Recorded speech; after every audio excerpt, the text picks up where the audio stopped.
O pastor Augusto ele ainda precisou estar em quarentena, mas ele ainda tinha esperança de talvez estivesse aqui nesse domingo, mas devido ao resultado do exame, né, ele se aconselhou inclusive com Juliana, e pelo exame do teste ele não poderia estar hoje no nosso meio, mas ele já tinha preparado então dois sermões e eu lerei o sermão do pastor hoje pela manhã e o presbítero Luciano à noite. Peço que os irmãos abram em Provérbios, capítulo 22.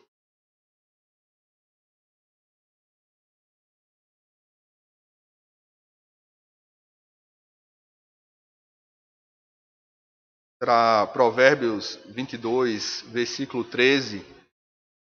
É o versículo base da pregação dessa manhã.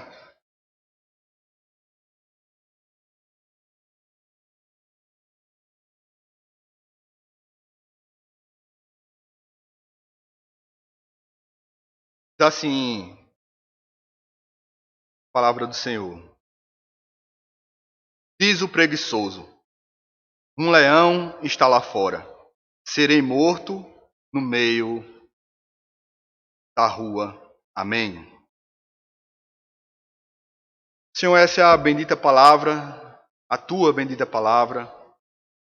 Palavra, Senhor, que tem servido durante tanto tempo para o nosso consolo, para a exortação do teu povo, para nos retificar o nosso caminho, Senhor, fazermos voltar a andar nas tuas veredas. A tua palavra, Senhor, também tem nos dado força, coragem, aumentado a nossa fé. Ela, Senhor, tem dado a verdadeira esperança para o teu povo. E é assim, Senhor, sabendo de todos os teus benefícios por meio da palavra, que nós queremos atentamente, Senhor, ouvi-las essa manhã. Faz com que eu faça a leitura sem impedimento, Senhor. Seja a palavra do Senhor seja pregada de uma forma clara, mas também, Senhor, prepara o coração dos irmãos que vão escutar a palavra. Desimpede, Senhor, os ouvidos, para que eles atentamente escutem a tua voz, Senhor. Nós sabemos, Senhor, de todos os benefícios que provém da tua palavra, mas muitas vezes a nossa disposição não é de quem verdadeiramente acredita neles. Por isso nós te pedimos, Senhor, nos ajuda essa manhã e me ajuda a ser fiel com aquilo que o pastor Augusto deixou como pregação para essa igreja e, consequentemente, Senhor, é a pregação do Senhor esta manhã. Amém. Então disse Davi a Saul: teu servo apacentava as ovelhas de seu pai, e quando vinha um leão ou um urso e tomava uma ovelha do rebanho, eu saía após ele e o atacava e o livrava de sua boca. E levantando-se ele contra mim, lançava-lhe a mão da barba e o feria e o matava. Assim, o teu servo matava o leão como o urso. Assim será este incircunciso filisteu como um deles, porquanto afrontou os exércitos do Deus vivo. Disse mais Davi: o Senhor me livrou da mão do leão e da do urso. Ele me livrará da mão desse filisteu. Então disse Saul a Davi: vai, e o Senhor seja contigo. 1 Samuel, capítulo 17, versículos de 34 a 37. Desde que o homem foi criado, foi formado, o Senhor designou o trabalho como sendo algo natural e necessário. Isso nós podemos ver no livro de Gênesis, capítulo 3, versículo 15. Cultivar e guardar são expressões que definem muito bem isso. Tomadas juntas, cultivar e guardar, elas geralmente têm um sentido de trabalho sacerdotal do Antigo Testamento, mas elas não se limitam a isso. Acho que os irmãos abram Ezequiel, capítulo 44.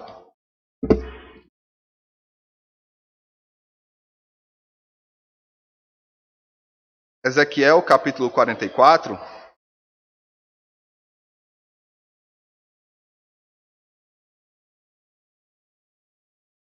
do versículo 11 ao versículo 14.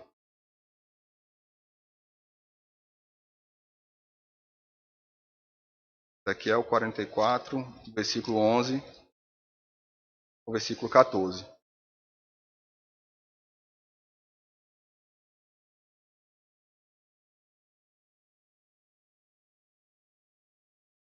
Diz assim: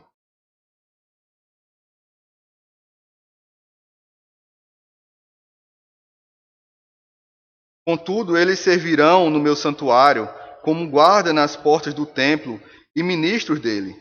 Eles imolarão o holocausto e o sacrifício para o povo e estarão perante este para lhe servir. Porque lhe ministraram diante dos seus ídolos e serviram a casa de Israel de tropeço e de maldade. Por isso, levantando a mão, jurei a respeito deles, diz o Senhor Deus, que eles levarão sobre si a sua iniquidade.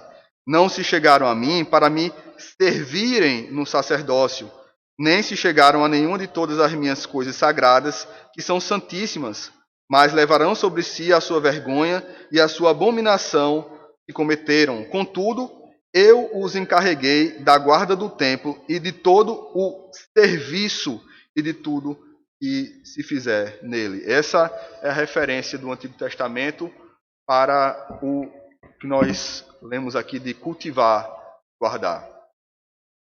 Todavia,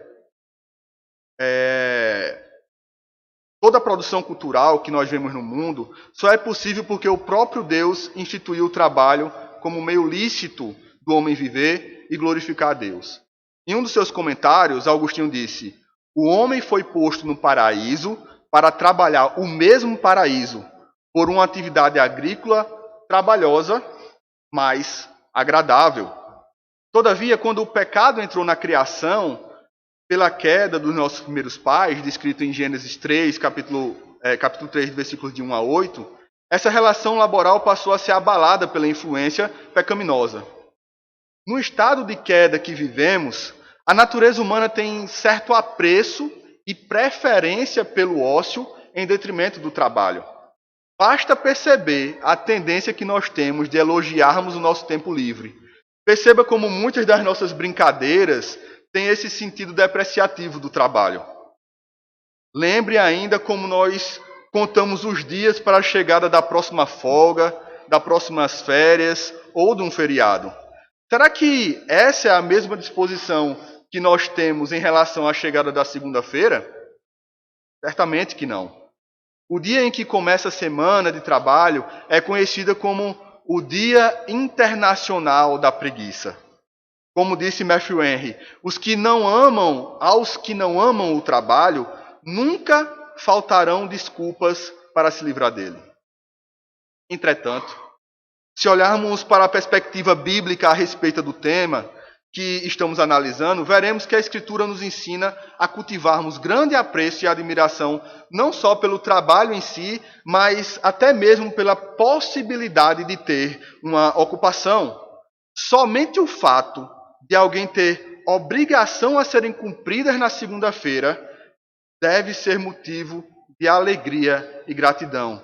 Ainda mais, meus irmãos, num país que tem 14 milhões de desempregados. Isso não quer dizer que o trabalhador não esteja consciente das dificuldades inerentes à sua labuta, mas ele sabe que essas lutas são frutos dos cargos e abrolhos postos por Deus desde o pecado de Adão, mais uma vez descrito no capítulo 3 de Gênesis. E não é porque existem dificuldades em determinadas áreas que iremos simplesmente desprezá-las. Ninguém deixa de casar por ver muitos exemplos que revelam as dificuldades próprias do matrimônio. Jamais alguém deixou de comer sabendo que cada alimento, por mais saudável que esse alimento ele possa ser, por outro lado, ele contribui para a destruição do nosso corpo. Até mesmo o ar que respiramos nos traz consigo problemas. O ar ele nos mantém vivos e nos mata ao passar do tempo. Tudo isso é próprio do estado de queda em que vivemos e, portanto, deve ser alvo tanto da nossa preocupação quanto da nossa gratidão. O problema em relação a esse tipo de gozação com os dias de descanso não é uma mera questão de humor, mas acaba revelando, na verdade, o que há no nosso coração. E que há no nosso coração uma certa aversão ao esforço. Nossa natureza caída sempre busca subterfúgios dos mais diversos para não enfrentar o batente diário.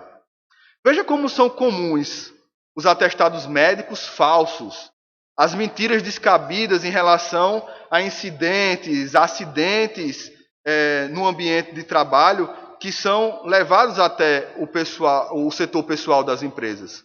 Tudo é usado para justificar a injustificável ausência do trabalho. Podemos ampliar ainda um pouco esse espectro da atuação do termo trabalho, tratando daquilo que diz respeito ao serviço que nós prestamos ao nosso Senhor. O culto divino,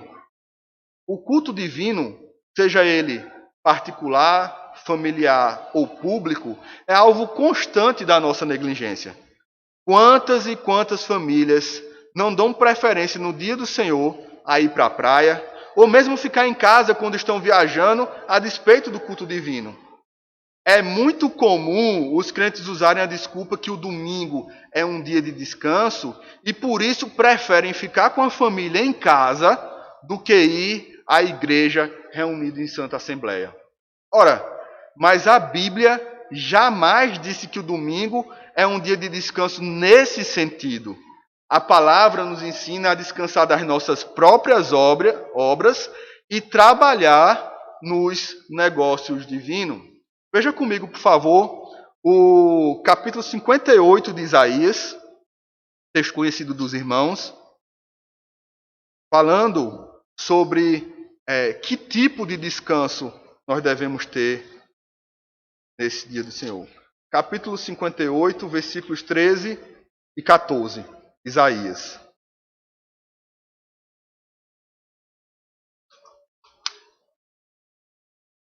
Desviares o pé de profanar o sábado e de cuidar dos teus próprios interesses no meu santo dia, se chamares o sábado deleitoso e santo dia do Senhor, digno de honra, e o honrares não seguindo os teus caminhos, não pretendendo fazer a tua própria vontade, nem falando palavras vãs. Então te deleitarás no Senhor. Eu te farei cavalgar sobre os altos da terra e te sustentarei com a herança de Jacó, teu pai, porque a boca do Senhor o disse. Amém. Esse tipo de atitude que dá preferência e primazia ao descanso em detrimento ao trabalho é tão comum que chega a ser chamado de comportamento cultural dos brasileiros. Ora, mas como já vimos, essa não é a visão bíblica sobre o assunto. A Escritura ela é muito clara em repreender esse tipo de comportamento. Vemos que Deus, na sua santa lei, ele começa, por exemplo, o 4º mandamento, dando ênfase ao trabalho duro. Ele diz, lembra-te do Shabá para o santificar. 6 dias trabalharás e farás a tua obra, toda a tua obra. Mas o 7º dia é o Shabá do Senhor, teu Deus. Êxodo, capítulo 20, versículos de 8 a 10. O que motiva, portanto, o homem a amar o descanso e ter pouco apreço pelo trabalho, nada mais é do que rebeldia à lei de Deus revelada por meio da preguiça. Peço que os irmãos agora acompanhem um pouco, ainda com a Bíblia aberta, alguns textos que foram separados falando ainda da preguiça, especialmente no livro de Provérbios. Peço que os irmãos, em primeiro lugar, abra Provérbios capítulo número 10. Provérbios de número 10, versículo 26. Peço que os irmãos fiquem com a Bíblia aberta, que nós vamos ler alguns textos que foram separados para revelar a preguiça.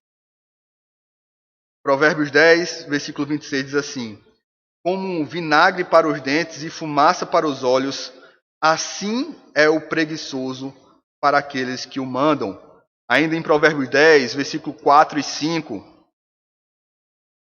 O que ajunta no verão é filho sábio. Aliás, o que trabalha com mão remissa empobrece, mas a mão dos diligentes vem a enriquecer-se.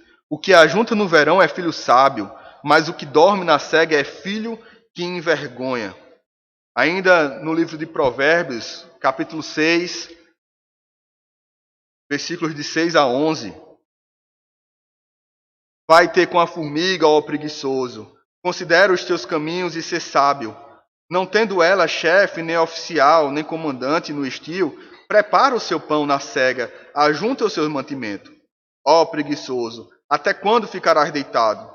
Quando te levantarás do teu sono? Um pouco para dormir, um pouco para tosquejar, um pouco para encruzar os braços em repouso. Assim sobrevirá a tua pobreza como um ladrão, e a tua necessidade como um homem armado. Provérbios 12, 27.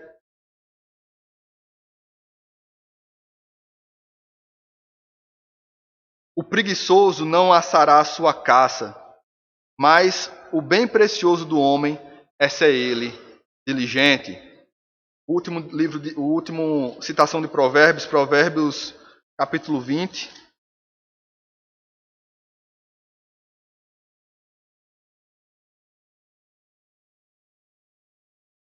Versículo 13. Não ames o sono, para que não empobreças. Abre os olhos e te fartarás do teu próprio pão. E por fim, uma citação do Novo Testamento, 2 Tessalonicenses.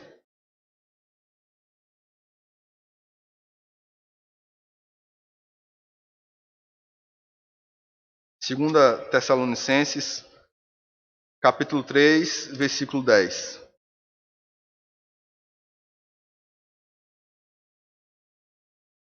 Perdão. Isso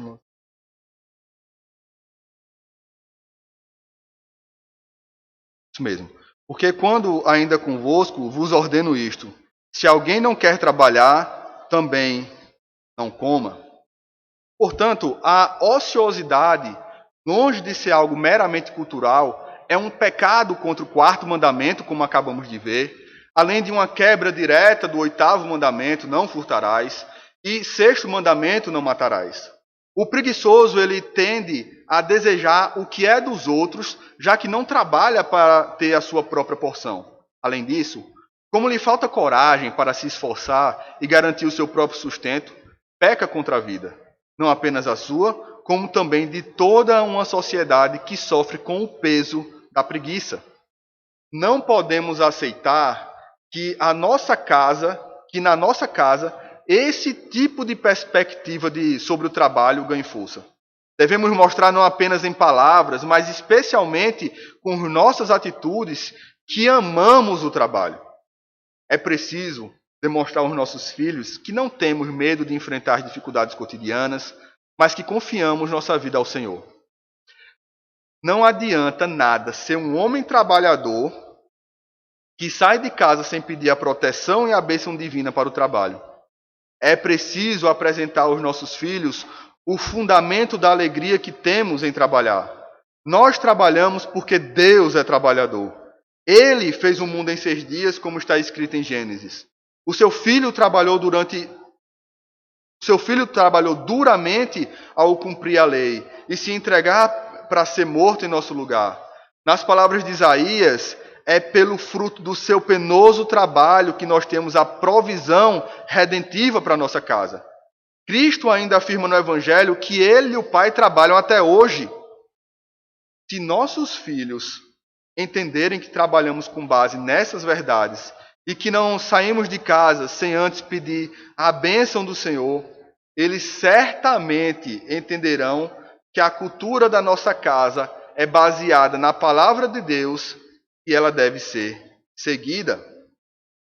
Somente assim eles irão deixar a tendência natural do pecado da preguiça ou de desejo mundano de trabalhar pouco e ganhar muito, e passarão a ser moças e rapazes que têm uma visão bíblica do trabalho à luz do Evangelho de Cristo. No mundo, porém, não é assim. Tem sido cada vez mais comum perceber o resultado negativo na vida das pessoas que padecem com o pecado da preguiça.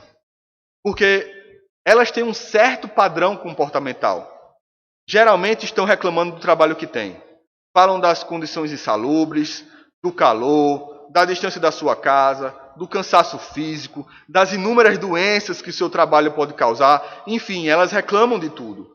Mas, como vemos no texto de Provérbios 22, versículo 13, a Escritura nos revela que quase sempre o que quase sempre está por trás desse discurso. O preguiçoso olha para as dificuldades, sejam reais ou imaginárias, e diz que não irá enfrentá-las. A imagem projetada pelo indivíduo é que pode haver algum tipo de perigo lá fora. Nesse caso específico, no versículo 13, a figura do leão. Diante dessa desculpa, ele prefere ficar em casa sem fazer nada, até que colocar sua vida em risco, tendo a possibilidade de morrer. Nas palavras de Henry, ele finge que não, esse tipo de pessoa, né? Ele finge que não ousa sair pelas ruas por temer que um ou outro o encontre e o mate. Esse sujeito do provérbio não raciocina que ele permanecendo trancado em casa com medo desse provável leão, certamente ele morrerá de fome. Perceba então que a avaliação dele é falha. Por lá fora, existe um risco de defrontar com o leão, o que de fato ameaçaria a sua vida.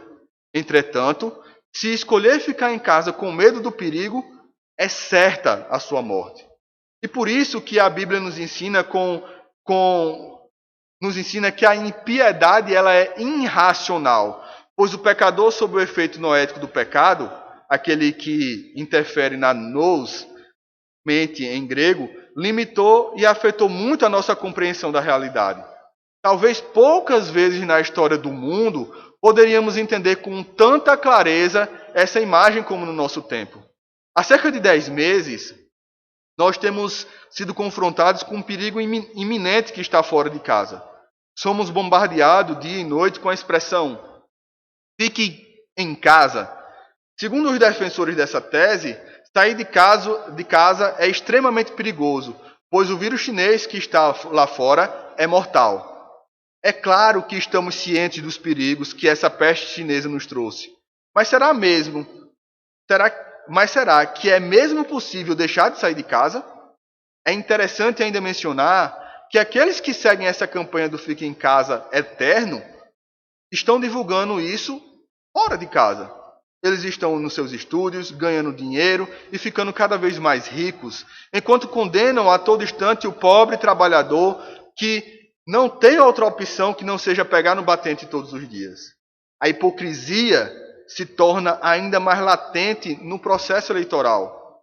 Se tornou ainda mais latente no processo eleitoral, quando aparentemente o vírus deu uma folga ao país e só voltou num dia imediato ao término do segundo turno.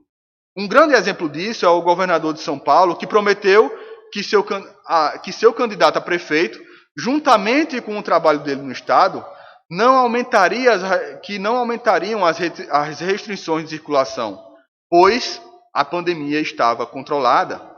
Mas o que ele fez de fato foi decretar novas restrições assim que a eleição terminou. E não somente isso, ele endureceu ainda mais os efeitos das medidas sanitárias para que as pessoas não se reunissem em família para celebrar suas festas de fim de ano.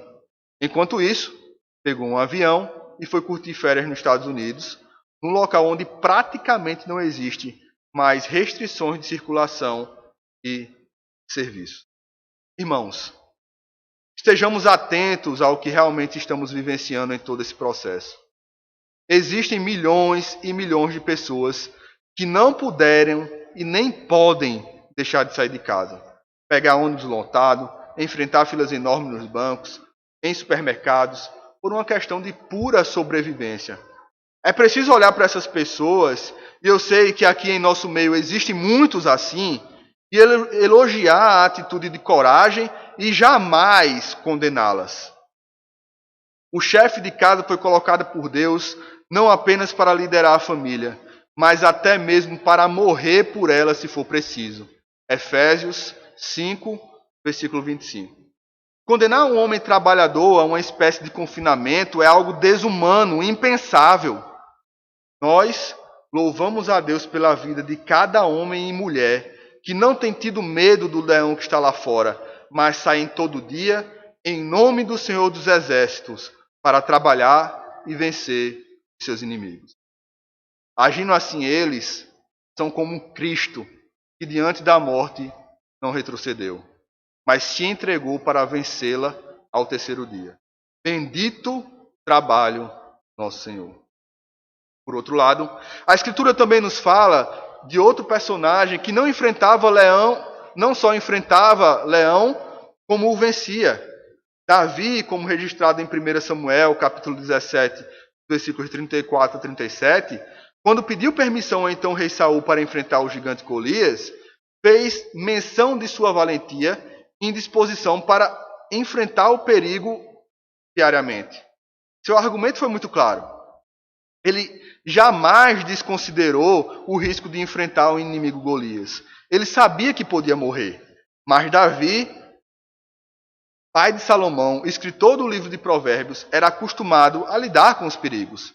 Ele contou a Saul que em certa ocasião, quando saía para trabalhar como pastor de ovelhas, avistava um urso ou leão que tentava tomar alguma de suas crias. Davi não pensava duas vezes. Ele o buscava, enfrentava e vencia. Esse servo de Deus era um homem trabalhador, que punha sua vida em risco para o bem da sua casa, a proteção das suas ovelhas e para a glória de Deus. Ele saía para trabalhar sozinho, mas enfrentava suas batalhas sempre em nome do Senhor dos Exércitos. Seria bem possível que em uma dessas lutas ele fosse derrotado, pois não lhe era revelada a vontade do Senhor antes que ele saísse. Mas Davi se pautava na vontade revelada de Deus. Havia uma ordem clara para o trabalho. Ele tinha que cuidar das ovelhas. Essa era a sua ocupação e trazia consigo os inconvenientes e riscos naturais do ofício. Por isso mesmo, quer houvesse ou não um leão lá fora, Davi estaria sempre pronto para enfrentá-lo, confiando na proteção do Senhor. Ainda é preciso considerar que muitos ficaram apavorados com o terrorismo que tem sido feito, que já não conseguem mais sair de casa para quase nada. Passado tantos meses do retorno das atividades da igreja, ainda temos pessoas saudáveis e jovens que permanecem longe de algumas comunidades, o que, graças a Deus, não aconteceu em nossa congregação. Quando tivermos oportunidade de falar com essas pessoas, devemos usar o exemplo de Davi para animá-los, dizendo: irmãos, o leão sempre esteve lá fora. Na época de Davi, eram ursos, leões de verdade. Hoje, nossos riscos são outros, mas não menores. A violência mata mais de 60 mil por ano somente no Brasil. Outros 30 mil morrem no trânsito em nosso país. Assim como os incontáveis perigos de doenças das mais diversas, acidentes de trabalhos, tentações, provações. Os riscos são muitos e variados. E eles não estão somente lá fora nos esperando. Muitos nos alcançam dentro das nossas próprias casas. A questão que fica é: iremos nos deixar levar pelo medo da morte, dizendo que há um leão lá fora, como dizia o preguiçoso, ou nos levantaremos e enfrentaremos o leão, como fez Davi? Homens e mulheres de Deus, que sabem o tamanho da sua responsabilidade com suas casas, não podem se amedrontar com o leão que está lá fora. É preciso enfrentar a luta que nos foi proposta pelo Senhor e saber que Ele continua governando e protegendo nossa vida. Falando assim, alguém pode pensar equivocadamente que estamos desconsiderando os perigos. Mas nem de longe esse é o nosso propósito, pois a fé cristã também nos ensina a sermos prudentes. É preciso tomar todos os cuidados, sermos precavidos, não sair de casa confiando no nosso braço, mas lembrando que o Senhor dos Exércitos é quem guerreia por nós. O leão da tribo de Judá continua com seu povo. O custo de não fazer isso é a nossa própria morte. A morte das nossas liberdades, a morte da nossa honra, a morte da adoração ao Senhor, a morte do ser humano que é dignificado e sustentado por Deus por meio do trabalho. Cristo é o maior exemplo disso. Pois, ao lhe ser entregue uma missão dada por Deus, sabia que sua tarefa não tinha meros riscos, mas a certeza da morte. Se Cristo fosse um preguiçoso ou covarde, não haveria salvação para o homem, pois ele diria ao seu pai: há um leão lá fora. Mas Jesus, o filho de Davi, deixou a casa do seu pai, tomando forma de servo, partiu para cima do seu inimigo, o leão que ruge ao nosso derredor. Sem temor, foi ferido no calcanhar na cruz do Calvário, mas pisou na cabeça do seu oponente quando venceu a morte ao terceiro dia. Quem é você em meio a tudo isso? Alguém que vive com medo da morte ou parte para cima do inimigo confiando no Senhor dos Exércitos? Sempre que o medo tentar lhe abater, seja por o risco de uma doença ou qualquer outra coisa, lembre-se que no Senhor o nosso trabalho não é em vão. Citação de 1 Coríntios, capítulo 15, versículo 58. Mesmo que a morte nos trague em meio ao desempenho das nossas atividades mais básicas, temos a esperança da vida eterna. Não há nada mais incoerente com a nossa fé do que um medo que nos paralise. Tememos porque isto, de certa forma, nos serve como proteção, mas o nosso temor não pode nos fazer negligentes com os nossos compromissos. Essa epidemia vai passar. Outros perigos que você tem medo hoje também passarão. Só o que não passa são as promessas do Senhor. Amanhã, segunda-feira, haverá um leão lá fora. Saia de casa e mate-o em nome do Senhor. Amém. Orar ao Senhor. Preciosa palavra, Senhor.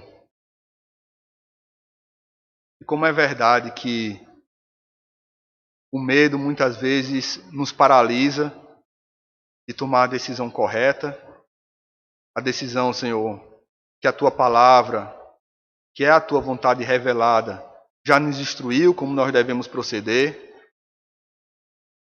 E por medo, Senhor, nós nos colocamos numa situação como preguiçoso, citado nesse versículo 13 do capítulo 22 de Provérbios. Há um leão lá fora. E em várias decisões das nossas vidas, Senhor, nós somos pautados pelo medo. Medo por ter insegurança numa mudança. Medo porque podemos adoecer. Medo porque se sairmos de casa podemos ser assaltados. Medo por conta que o mundo é mau. Vários e vários medos, Senhor, poderíamos listar aqui. E por meio da Tua palavra hoje, o Senhor nos chama para sermos como Cristo, corajosos. Para que façamos, Senhor, a leitura da realidade como ela é. Que existem perigos lá fora. Mas que também sejamos, Senhor, como Teu Filho foi e é até hoje. Corajoso para cumprir os deveres que estão à nossa frente. Por isso, meu Deus, tem de misericórdia de nós. Aumenta, Senhor, a nossa fé para que possamos ser guiadas por ela. Livra, Senhor, o nosso coração de ter todo tipo de segurança nas coisas terrenas, para que depositemos a nossa confiança e segurança somente no Senhor. Livra-nos, Senhor, de acharmos que a nossa confiança está no nosso emprego, que a nossa segurança está no casamento, que a nossa segurança está nos nossos pais, que a nossa segurança está na força dos nossos próprios braços, que a nossa segurança está na mão do Estado. A nossa confiança e segurança está nas mãos do Senhor. Por isso, Senhor, nos ajuda a buscarmos cada vez mais sermos dependentes de Ti e nos livrarmos de todas essas amarras do mundo.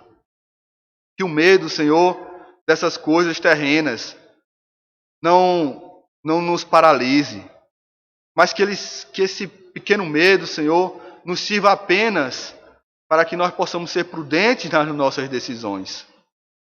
Mas também, Senhor, nos ajuda a vivermos olhando para a frente com os olhos cheios de esperanças em Ti. E que se pelo meio do caminho, Senhor, nós perdermos irmãos queridos, se no meio do caminho, Senhor, nós mesmos perdermos a nossa vida, conforta o nosso coração, sabendo que um crente em Jesus, um crente em Cristo Jesus, se ele morre bem, porque estará eternamente contigo.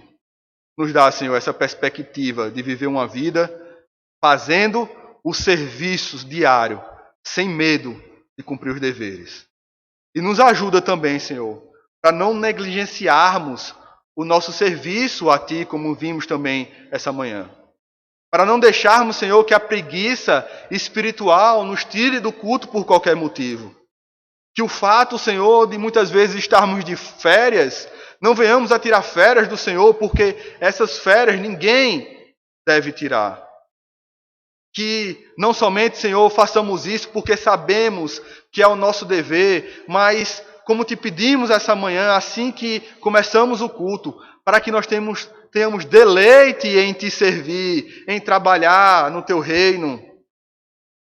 Que nós tenhamos alegria no dia do Senhor, porque vamos te cultuar.